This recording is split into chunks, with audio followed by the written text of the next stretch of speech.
सर्वेभ्यो नमो नमः। यो ब्रह्मरुद्र शुकनारद भीष्म मुख्यैः रालक्षितो न सहसा पुरुषस्य तस्य सद्यो वशीकरण चूर्णमनन्तु शक्तिं तं राधिका चरणरेणुमनुस्मरामि।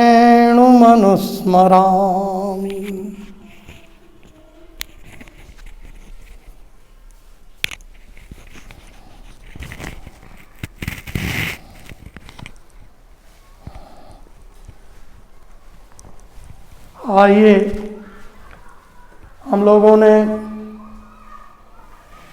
पिछले सत्र में संधि की पहचान के बारे में चर्चा की थी। संधि को कैसे पहचाना जाए कि यहाँ स्वर संधि हुई है या यहाँ व्यंजन संधि हुई है अथवा विसर्ग संधि हुई है, और संधि के कारण जो परिवर्तन होता है वह परिवर्तन कितने तरह का होता है, इस पर चर्चा की गई। संधि के कारण जो परिवर्तन होता है वह 3 तरह से होता है। पिछली चर्चा में हम लोगों ने ये बात सुनी कि या तो वर्णों का लोप होता है या वर्णों का आगम होता है अथवा वर्णों का द्वित्व होता है। या तो संधि होने पर किसी वर्ण का लोप हो जाएगा, जैसे ई उ री री है तो उसके आगे स्वर के आने पर ई का लोप होगा और ई की जगह पर या का आगम हो जाएगा। तो या तो वर्ण का आगम होगा, तो वर्ण के आगम होने से, वर्ण के आ जाने से संधि दिखलाई देगी या संधि का स्वरूप पहचाना जाएगा। अथवा आगम होगा, कोई वर्ण आएगा, नया वर्ण आएगा। जैसे गुण संधि में देखते हैं कि आ है और ई है, आ और ई, इन दोनों वर्णों का जब मेल होता है तो दोनों वर्णों के मेल से ए का आगम हो जाता है, आ और ई दोनों हट जाते हैं, है ना।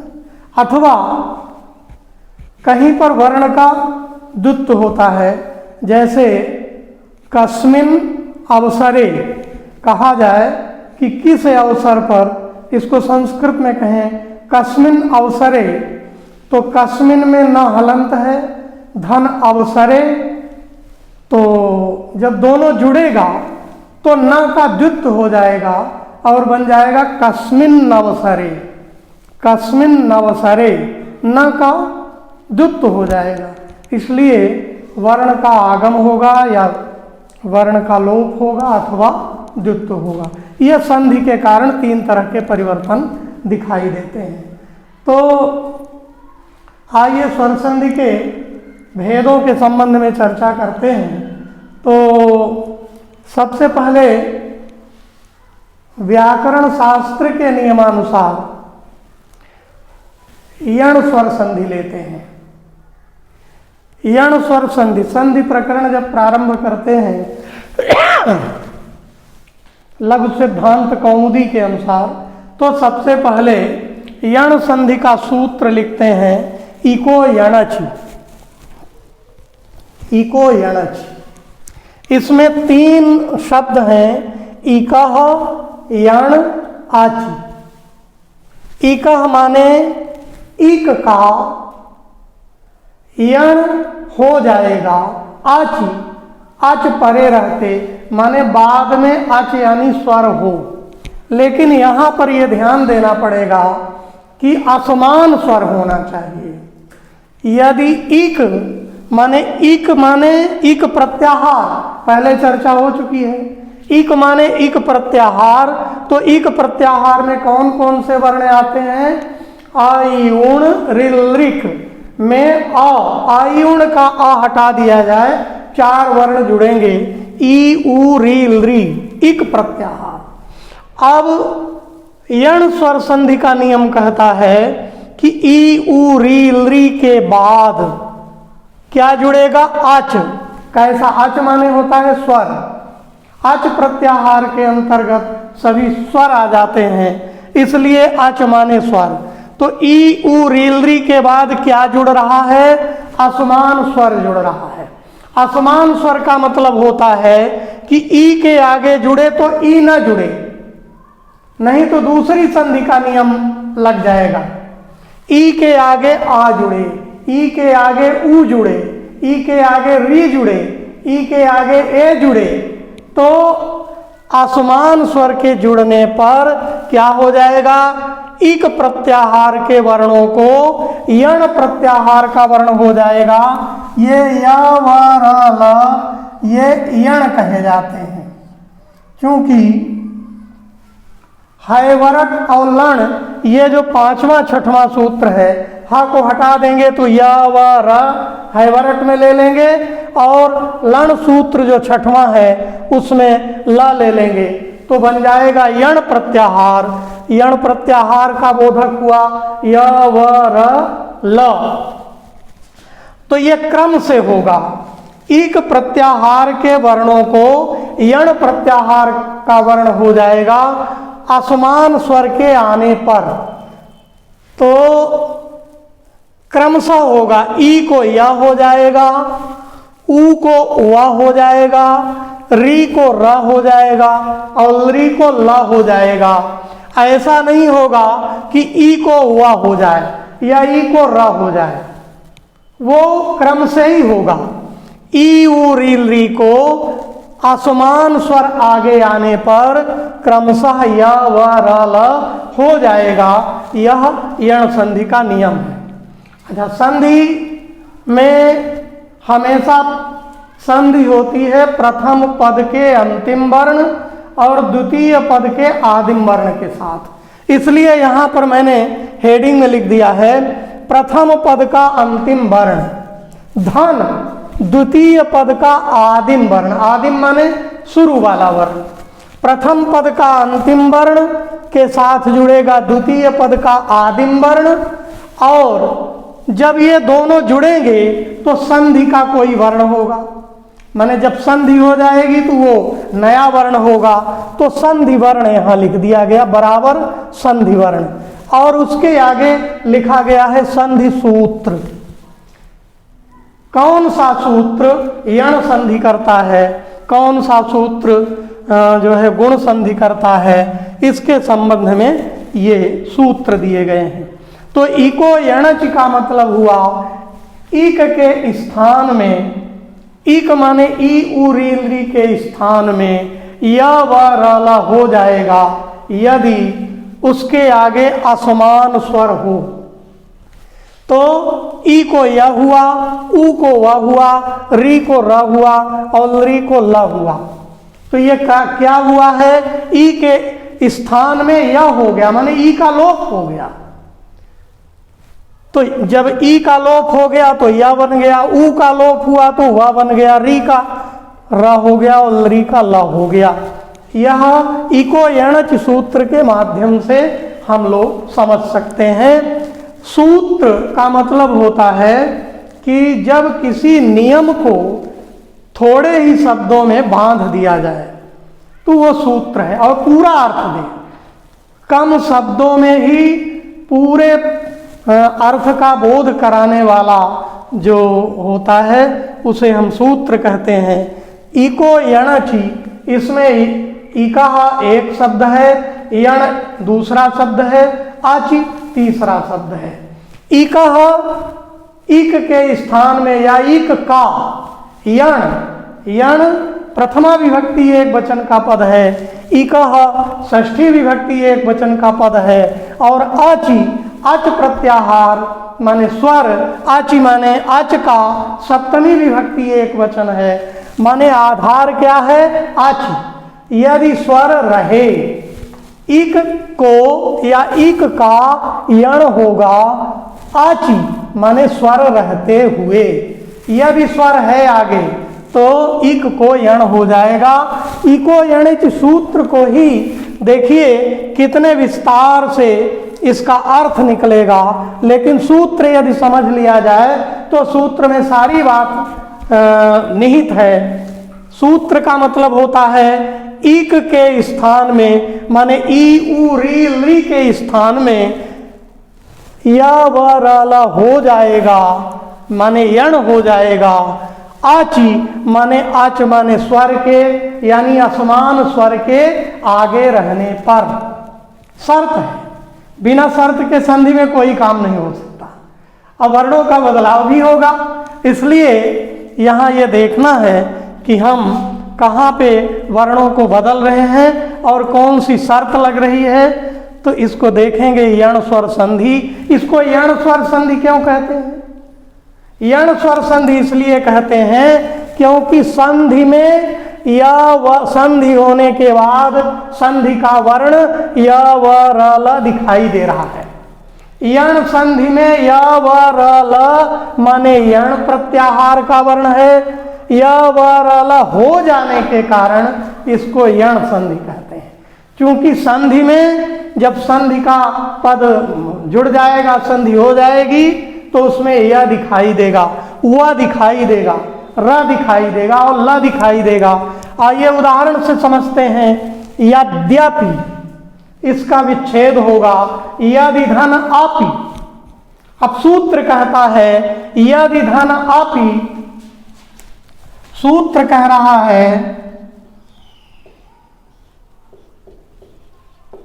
यदि धन आपी।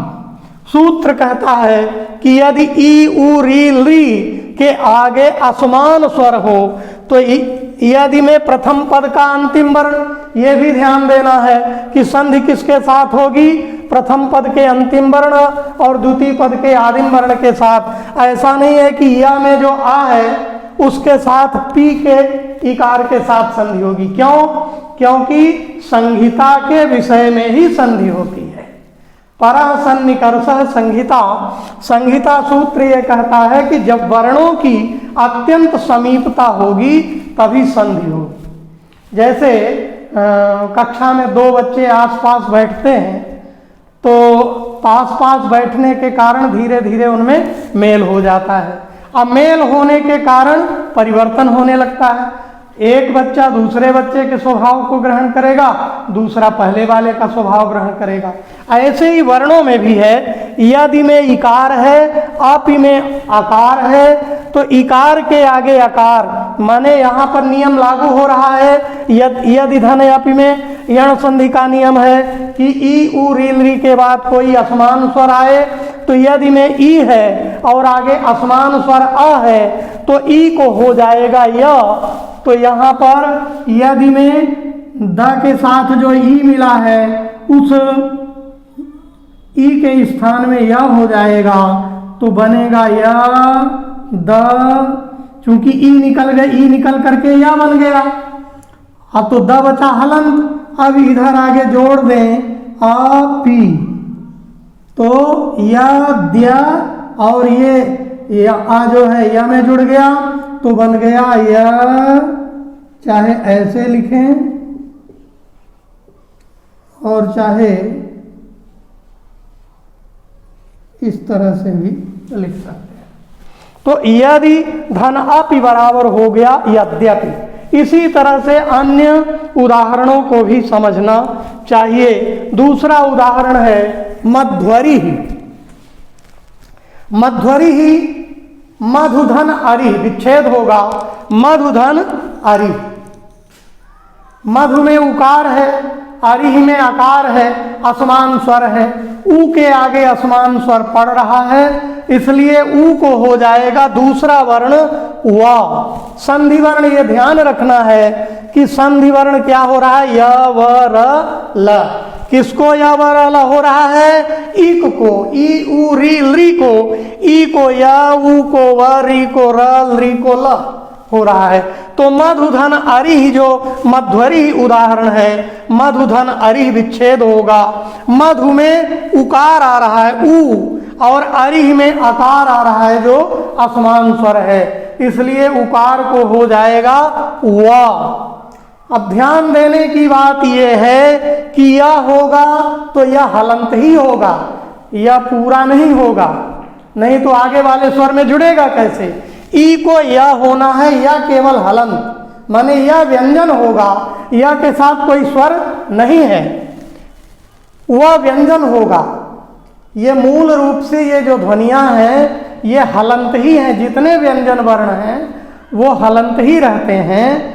वो तो केवल उच्चारण के लिए हकारादि स्वकार उच्चारणार्थ, हकारादि में जो आकार जुड़ा है, हय वरट लण यमंगणनम झभय घटधस जब घटधस खफ छठ था चट तव कपय शशर हल, तो ये जो जितने व्यंजन हैं उन व्यंजनों में जो आकार जुड़ा हुआ है उसको पाणिनि आदि आचार्यों ने, वरदराजाचार्य ने लिखा कि हकारादि स्वकार उच्चारणार्थ। ये जो व का उच्चारण करते हैं तो आ के साथ करते हैं, बिना आ के साथ उच्चारण हो ही नहीं सकता, क्योंकि स्वर ही व्यंजनों के उच्चारण के आधार हैं, इसलिए वह। लेकिन जब इसका माने कहीं योजना करेंगे, कहीं सूत्र में इसका प्रयोग करेंगे तो वह केवल हलंत रहेगा, यह केवल हलंत रहेगा, क्योंकि व्यंजन वस्तुतः हलंत ही है। हल में अंत हो जिसका, व्यंजन में हो अंत जिसका, बात वही है। इसलिए वह ऊ को वह हो जाएगा। मधव क्या बन गया, मधु को मधव, धा हलंत वा हलंत। आगे है अरिह तो बन गया मध्वरिह, वा में आगे वाला आ जुड़ गया, दूसरे पद का आ जुड़ गया तो बन गया मध्वरिह। और धू में, मधु में ऊ जो था ऊ बन गया वा तो बन गया मध्वरिह। अमध्वरी का मतलब होता है भगवान के लिए है, मधु नामक राक्षस के आरी, आरी माने शत्रु, तो ये मध्वरी हुआ। इसी प्रकार से तीसरा उदाहरण है, उदाहरण तो बहुत हैं लेकिन ये जो व्याकरण शास्त्र में उदाहरण आए हैं मैंने उन्हीं को ले लिया है। धात्रंश, धात्रंश का विच्छेद होगा धात्रिधन अंश, धात्रिधन अंश।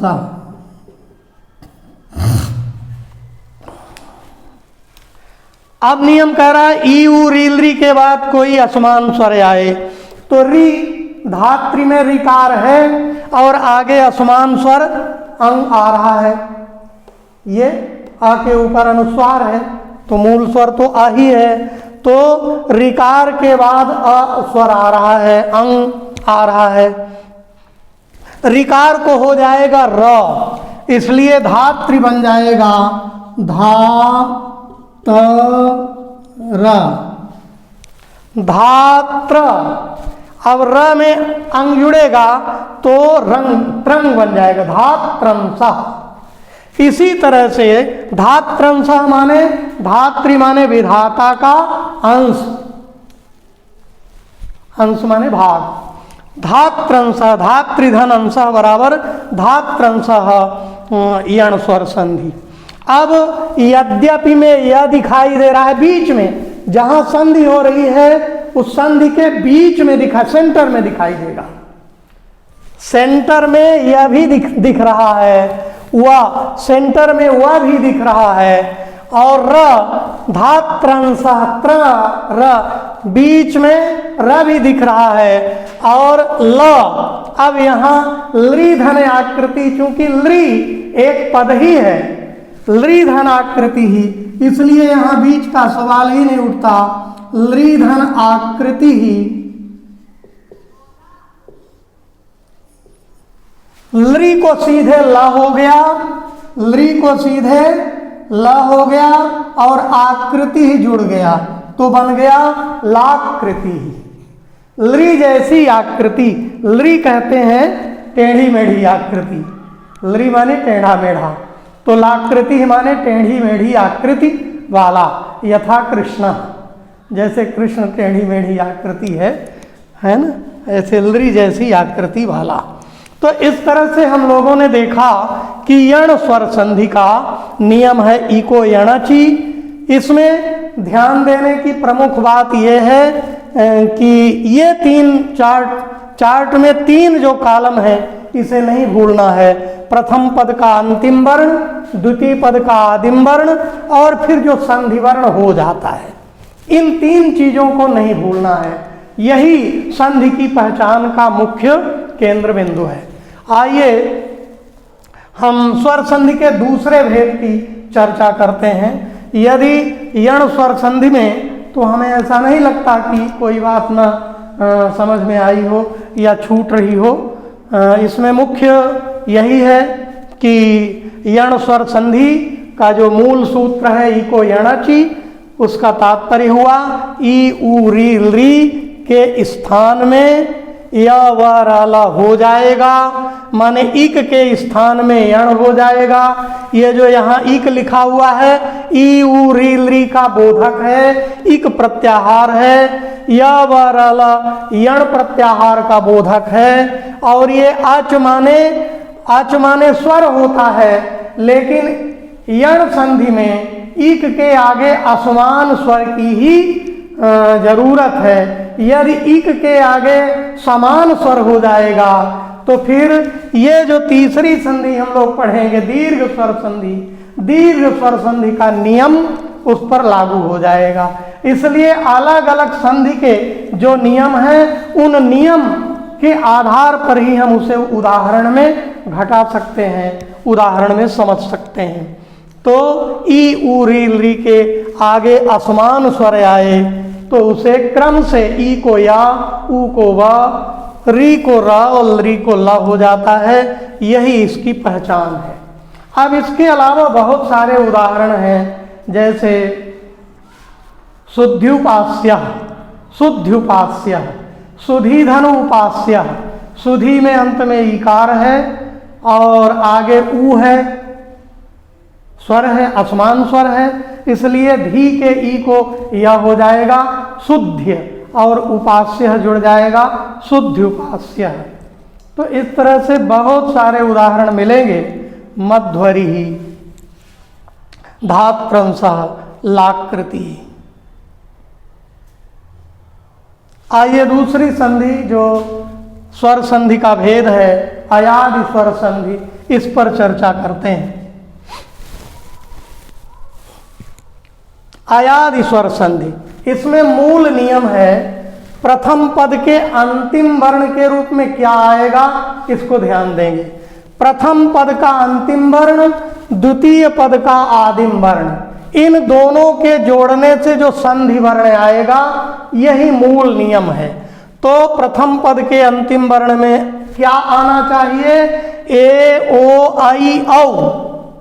ध्यान दीजिए स्वर संधि में स्वर में ही परिवर्तन होगा, व्यंजन में कोई परिवर्तन होने वाला नहीं है, क्योंकि जब स्वर संधि नाम ही है तो स्वर में ही मेल होगा, स्वर में ही परिवर्तन होगा। इसलिए आप देख रहे हैं कि ई उ री री इसमें परिवर्तन हो रहा है, ए ओ आई औ इसमें परिवर्तन हो रहा है, आगे आच माने स्वर के रहते। तो नियम यह है कि यदि एच प्रत्याहार का वर्ण, एच माने एओंग अयौच, ये दो सूत्र एच प्रत्याहार में जुड़ते हैं। एच तीसरा सूत्र है एओंग, चौथा सूत्र है अयौच। तो ए ओ आई औ, ए ओ आई औ ये चार वर्ण हैं एच प्रत्याहार के अंतर्गत। अब कहते हैं कि द्वितीय पद के आदि में आच आना चाहिए, स्वर आना चाहिए, कोई भी स्वर आए। तो ए ओ आई औ के बाद कोई स्वर आता है तो ए ओ आई औ को क्रमशः माने पहले ए को आए होगा, ओ को औ होगा, आई को आय होगा, औ को आव होगा। इसमें ध्यान देने की बात है कि आए, आओ, आए, आओ, ये पहला वर्ण तो स्वर है और दूसरा वर्ण व्यंजन है। या व व्यंजन है, इसलिए वो हलंत लिखा जाएगा। व्यंजन में पूरा स्वर तो लिखा नहीं जाएगा, इसलिए आए, आओ, आए, आओ हो जाएगा। किसको हो जाएगा? ए, ओ, आई, औ को हो जाएगा। किसको हो जाएगा? ए, ओ, आई, औ को हो जाएगा। ए को क्या होगा? आय होगा। ओ को क्या होगा? औ होगा। आई को क्या होगा? आय होगा। औ को क्या होगा? आव होगा। ये लेकिन कब होगा? जब प्रथम पद के अंत में ए, ओ, आई, औ में से कोई स्वर हो, कोई एच प्रत्याहार का वर्ण हो और उसके आगे द्वितीय पद के आदिम वर्ण में स्वर हो रहा हो, स्वर आ रहा हो, तभी ये संधि होगी अयादि स्वर संधि। अयादि स्वर संधि इसको क्यों कहते हैं? अयादि स्वर संधि इसको इसलिए कहते हैं, आय है आदि में जिसके, आय है आदि में जिसके। तो यहां क्या हो रहा है? संधि वर्ण क्या हो रहा है? आए, आओ, आए, आओ। क्या हो रहा है? आए, आओ, आए, आओ। अब यहां चार लड़के हैं, मान लीजिए आए, आओ, आए, आओ, इनका नाम है। आए पहले है, फिर आओ है, फिर आए है, फिर आओ है। तो आए है आदि में जिसके, आदि में होने के कारण आए आयादि बन गया। आय है आय आदिर यस्य अयादि ही। तो आय, आओ, आय, आओ ये चार हो जाते हैं ए, ओ, आई, औ के आगे स्वर होने पर। ए को हो जाएगा आय, ओ को हो जाएगा आओ, आई को हो जाएगा आय, औ को हो जाएगा आओ। इसका सूत्र है, सूत्र एचो यवा यावः। सूत्र क्या है? एचो यवा यावः। अब देखिए कितना, माने व्याकरण शास्त्र के आचार्यों ने सूक्ष्म में कितनी बात कह दी है, सूक्ष्म शब्दों में, कम शब्दों में कितना अर्थ निकाल दिया है। एचो यवा यावः, एचः, जब संधि विच्छेद करेंगे तो क्या होगा? एचः। ये जो अवग्रह है आ का बोधक, इसका मतलब आ पहले यहां था, अब नहीं है ना? तो एचः आए, अब आए में आ जुड़ा है, या में आ जुड़ा है, तो अब हो गया। अब वा में आ जुड़ा है तो आय, ये आय हो गया। और या में आ जुड़ा है तो आ को अलग निकालेंगे तो आव। अब इसको जब बहुवचन में कहेंगे आयवा यावः, आयवा, आयवा याव, आयवा यावौ, आयवा यावः, है ना? तो इसलिए ये बहुवचन में, प्रथमा विभक्ति बहुवचन में बनेगा आयवा यावः, माने आयश्च, आवश्च, आयश्च, आवश्च इति आयवा यावः। ये हो गया, इसमें द्वंद्व समास हो गया। तो एचः, एचः माने एच प्रत्याहार का हो जाएगा क्रम से। ए को एच प्रत्याहार में चर्चा हो गई, एच प्रत्याहार में ए, ओ, आई, औ वर्ण होते हैं, तो ए को आए क्रमशः होगा। अब ये जो एचः लिखा है, ये एचः को अलग कर लीजिए, माने एच को हो जाएगा क्या? आयवा यावः। इसी को अलग अलग करेंगे तो आए, आओ, आए, आओ, आए, आओ, आए, आओ, आयवा यावः, आयवा यावः, है ना? एचो यवा यावः। इन संधि के सूत्रों में ऐसे ऐसे शब्द हैं कि पूरा भाव सिमट जाता है, पूरा भाव सिमट जाता है। एचो यवा यावः। अब इन सूत्र को समझ लेने के बाद फिर ये समझने की ये जरूरत नहीं है कि यदि ए, ओ, आई, औ के बाद कोई स्वर आए तो ए को आए हो जाएगा, ओ को आओ हो जाएगा, आई को आए हो जाएगा, औ को आओ हो जाएगा। इतनी 2-3 लाइन की इबारत रटने की चीज नहीं है। लेकिन सूत्र को समझना पड़ेगा कि एचो यवा यावह, एचः क्रमात्, एच को क्रम से अय औ आय आव आदेश स्यात्, आदेश हो जाएगा। आदेश का मतलब एक वर्ण हट, वो वर्ण मूल वाला वर्ण हटेगा और ये दूसरा वर्ण आ जाएगा। आदेश का मतलब ही होता है आदेश शत्रुवत आगमः मित्रवत, तो आदेश हो जाएगा। ए के स्थान में अय आदेश हुआ, माने ए को मिटा दिया, कहा जाओ तुम अब हम बैठेंगे। ओ को हटा दिया, कहा तुम जाओ हम बैठेंगे, आओ। अच्छा, यदि इसको देखिए भी, इसकी रचना भी देखिए तो बात समझ में आ जाएगी। ए बराबर क्या होता है? ए बराबर आ धन ई, ए बराबर आ धन ई। अब आ उतार लीजिए और ई को या कर दीजिए तो ए बराबर आय हो गया ना। ई को या कर दीजिए, यण संधि के नियमानुसार ई को या कर दिया, आ को उतार लिया, तो ए बराबर यदि आ ई होता है तो ए बराबर आय हो जाएगा कि नहीं? तो ए को आय हो गया, माने मूल में तो ए है, लेकिन जब उसका अलग अलग करेंगे, सर्जरी करेंगे, पृथक्करण होगा तो आय ही बनेगा। ऐसे ही ए ओ अयौ आय आओ, आय आओ आय आओ। अब इसमें उदाहरण देखेंगे तो समझ में आएगा। यथा हरये विष्णवे नायकः पावकः,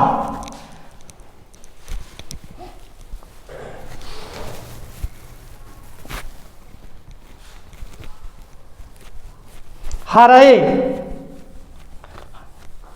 हरये विष्णवे नायकः पावकः। हरये जो है ए का उदाहरण है, ए के स्थान में आय हुआ है। विष्णवे, विष्णवे में ओ के स्थान में अब हुआ है। नायकः, नायकः में आई के स्थान में आय आदेश हुआ है। इसको उदाहरण से अलग अलग करके समझा जा सकता है। हरये,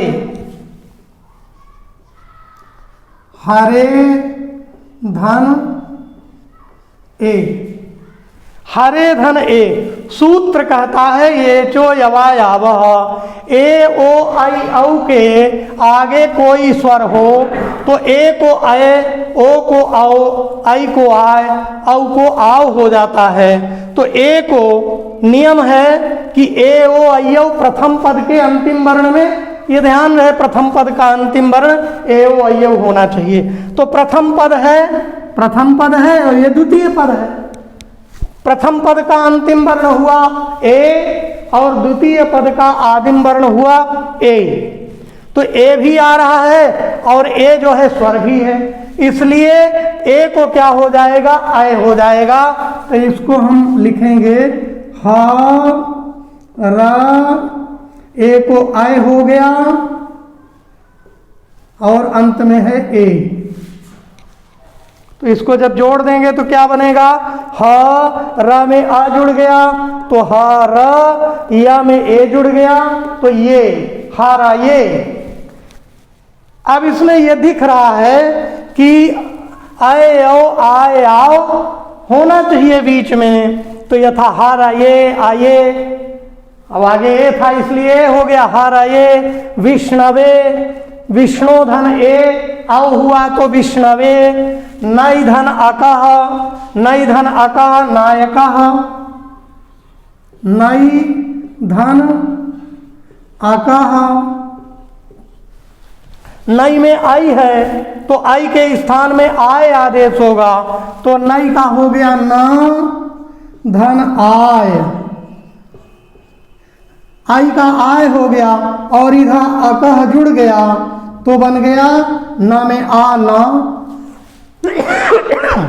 या में आ या और कह बन गया नायकः। इसी तरह से पावकः नायकः गायकः, गई धनयकः गायकः, पोधन अनः। एक और उदाहरण है, जैसे देख लीजिए पोधन अनः, पो में ओ है, प्रथम पद के अंतिम वर्ण के रूप में ओ है, अनः में द्वितीय पद का आदिम वर्ण आ है, ओ के आगे स्वर आ रहा है, इसलिए ओ को हो जाएगा अव, तो बन गया प अव अनः, और जुड़ गया तो प के साथ आ जुड़ा तो प बन गया, व के साथ आ जुड़ा तो व बन गया, और न क्या बन गया, पवन। इस तरह से पवन हो गया, नायक गायक, पौधन अकह पावकः। अब एक उदाहरण है अंतिम जो औ का है, औ का आव हो जाता है, तो पौधन अकह, प में औ है तो औ को क्या हो जाएगा, आगे यदि स्वर है, आगे स्वर है तो आव हो जाएगा, तो प आव अकह, प आ तो बन गया पा, व अ बन गया व, और कह पावक। हरे विष्णवे नायकः पावकः। इस तरह से ये चारों ए ओ ऐ औ का चारों का उदाहरण है, हरे विष्णवे नायकः पावकः। तो इस तरह ये अयादि स्वर संधि, अयादि स्वर संधि क्यों कहा गया, क्योंकि संधि वर्ण है अय औ आयाओ, अय है आदि में इसके, इसलिए अयादि संधि हुई। यण संधि क्यों इसका नाम पड़ा, क्योंकि य व र ल हो जाता है संधि के बाद, यण संधि यण प्रत्याहार के वर्ण है, इसलिए यण संधि नाम दिया गया। अब आइए यण संधि और अयादि संधि के बाद तीसरी संधि है, महत्वपूर्ण संधि है, जिसमें बहुत सारे उदाहरण भी प्राप्त होते हैं। दीर्घ स्वर संधि का नियम है कि अ ई उ री ली अक प्रत्याहार, अक प्रत्याहार के अंतर्गत अ ई उ री ली आते हैं, और उसके आगे सवर्ण स्वर हो। ध्यान ये देना है कि अ के आगे आ ही हो, ई के आगे ई ही हो, ऊ के आगे ऊ ही हो, री के आगे री ही हो, और ली वर्ण का उदाहरण नहीं मिलेगा, क्योंकि ली वर्ण से दीर्घाभावात्, ली वर्ण का दीर्घ नहीं होता, इसलिए इसका उदाहरण नहीं मिलेगा। पर चूंकि अक प्रत्याहार वो आगे प्रत्याहार में जोड़ना था, अलरी को रिलरिक ली वर्ण कहा जाता, इसलिए अक प्रत्याहार कहने के लिए ली को भी समेट लिया, लेकिन ली वर्ण का दीर्घ न होने के कारण इसका उदाहरण नहीं प्राप्त होता। तो अ ई उ री इन चार के उदाहरण मिलेंगे। इसका मतलब है कि आ के आगे आ हो तो क्या हो जाएगा, सवर्ण स्वर होने पर दीर्घ आ हो जाएगा। हमने पहले ही चर्चा की है कि जो 9 स्वर हैं, 9 स्वरों में कौन ह्रस्व दीर्घ और प्लुत होता है, कौन नहीं होता, किसके कितने भेद होते हैं, ये चर्चा पूर्व में की जा चुकी है। आइए एक बार और स्मरण कराते हैं।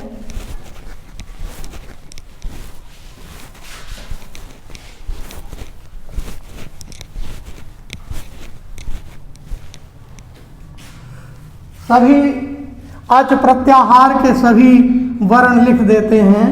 अच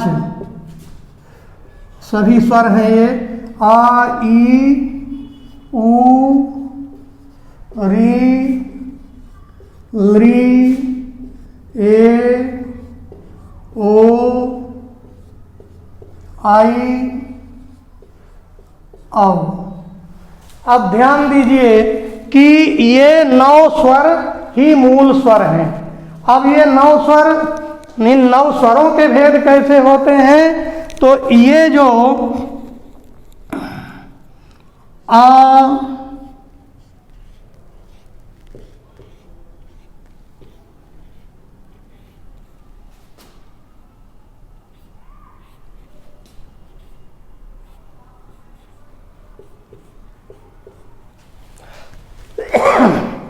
आ ई ऊ री, इन 4 स्वरों के तो 3 भेद होंगे। पहला है ह्रस्व, फिर दीर्घ, फिर प्लुत। ह्रस्व है 1 मात्रा, दीर्घ है 2 मात्रा और प्लुत है 3 मात्रा।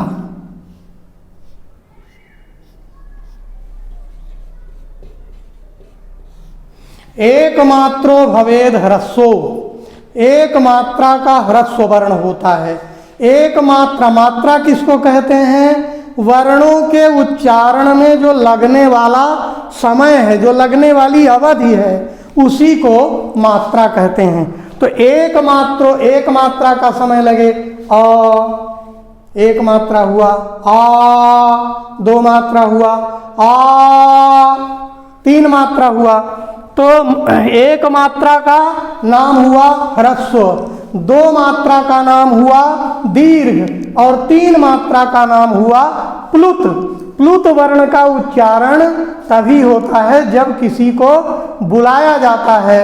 दूरात् धूते च सूत्र कहता है कि किसी को बुलाने पर प्लुत वर्ण का उच्चारण होता है। तो आ का ह्रस्व दीर्घ प्लुत हो गया, ई का ह्रस्व दीर्घ प्लुत हो गया, ऊ का ह्रस्व दीर्घ प्लुत हो गया, री का ह्रस्व दीर्घ प्लुत हो गया। अलरी का जो है दीर्घ नहीं होता लेकिन प्लुत होता है। कोई जरूरी नहीं है, कोई पूछ ले कि जब लरी वर्ण का दीर्घ नहीं होता तो प्लुत कैसे होता है? जब 2 ही मात्रा नहीं होती तो 3 मात्रा कैसे होगी? तो इसका मतलब ऐसा नहीं है कि लरी वर्ण का दीर्घ नहीं होता तो प्लुत नहीं होगा। ये कोई अवस्था नहीं है, ये उच्चारण का काल है कि पहले बाल्यावस्था आएगी, फिर युवावस्था आएगी और फिर वृद्धावस्था आएगी। तो ऐसा नहीं कहना है कि लरी जो है, जब लरी वर्ण की युवावस्था ही नहीं आई तो वृद्धावस्था कैसे आ जाएगी। ये यहाँ पर नियम नहीं लगेगा, बल्कि ये उच्चारण वक्ता जैसे उच्चारण कर रहा है तो उसके समय के लगने के आधार पर उसके भेद हो जाएंगे। तो लरी का केवल ह्रस्व और प्लुत ही उच्चारण होता है, इसलिए ये 2 भागों में।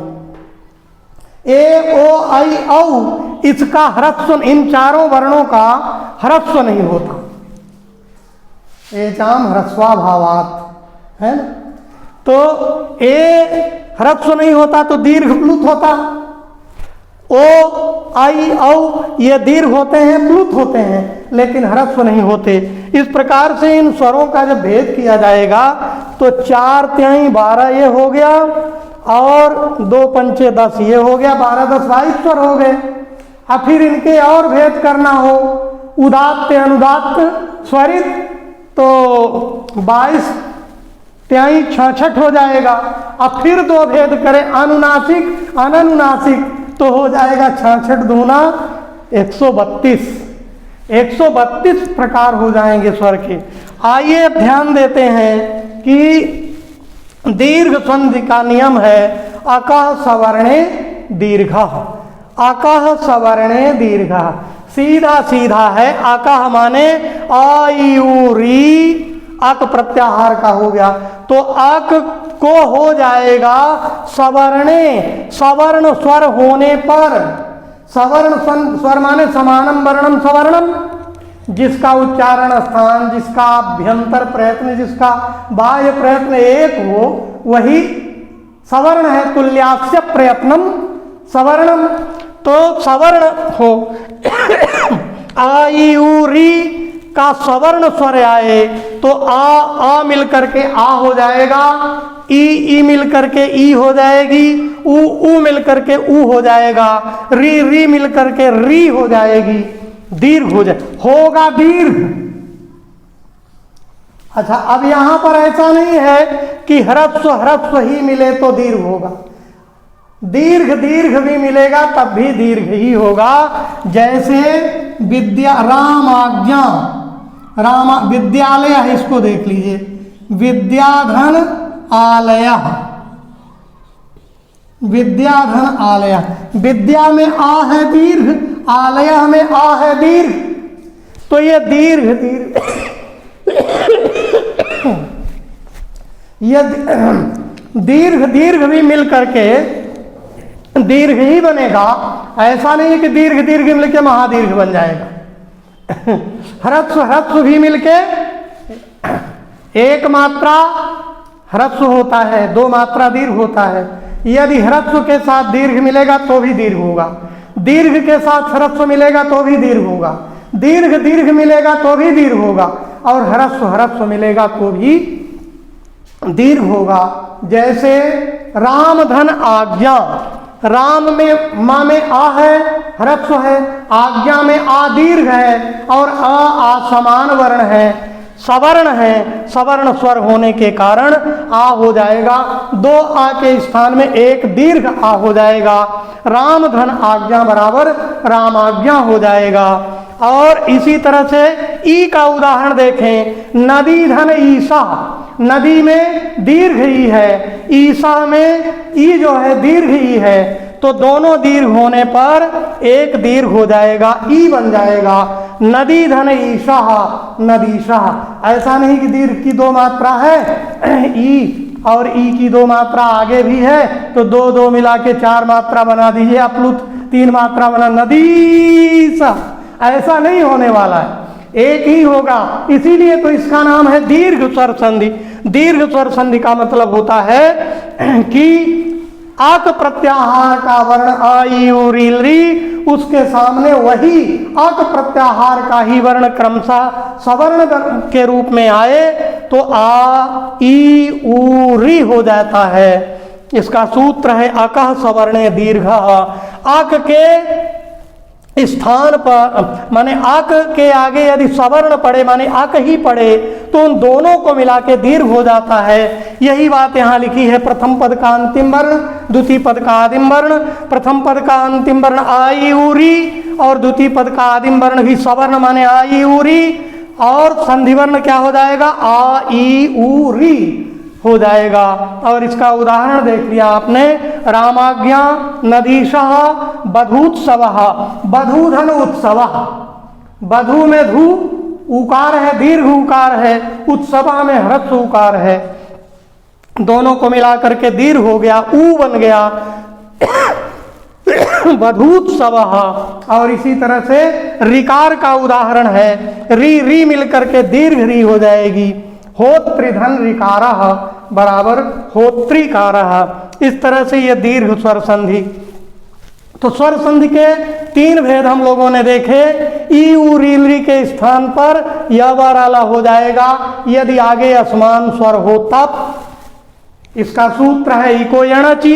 अयादि स्वर संधि में ए ओ आई ओ के स्थान पर आए आओ आय आओ हो जाएगा यदि आगे स्वर पड़ जाए तब। इसका सूत्र है ये चोयवायावह। और दीर्घ स्वर संधि का नियम है आ ई उ री के आगे यदि वही उसी प्रकार का सवर्ण स्वर आएगा तो क्रमशः आ ई उ री हो जाएगा दीर्घ। इसका सूत्र है अकः सवर्णे दीर्घः। अब इसके बाद स्वर संधि के और जो तीन चार भेद होते हैं उनकी चर्चा अगले सत्र में करते हैं। धन्यवाद।